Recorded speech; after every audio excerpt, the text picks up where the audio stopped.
Hey everybody, it's Sven here. Today is day number 8 of Let's Talk About Autism. Earlier today, RFK and Trump had a meeting on how they can end the autism epidemic. Well, there is a thing I can agree on.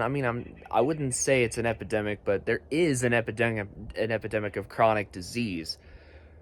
And the autism of the 70s, the mental retardation really, that they're thinking of is, if that is rising, which it probably is, if anything, probably, I do believe that's being caused by vaccines. I already talked about that on day 5, though. It was day 4, whatever, earlier.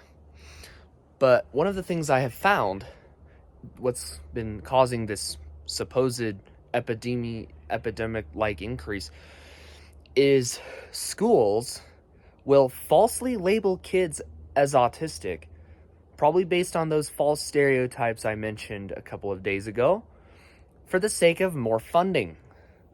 Everything about that is fraud.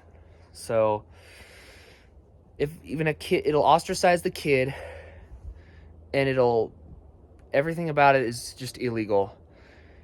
And the kid deserves much better. He's not even autistic, but they're labeling them as autistic for the sake of more funding, because autistic kids apparently get more funding. Well, that's one of the things. There's probably much more. If anything, it's people being mislabeled as autistic.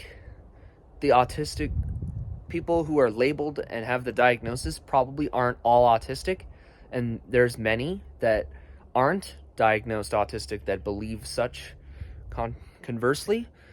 So we're probably at about the level it should be, but it really depends on what exactly we're talking about, because if it's the mentally retarded image that people think of, if that's increasing, yeah, we're gonna go find what's wrong with that.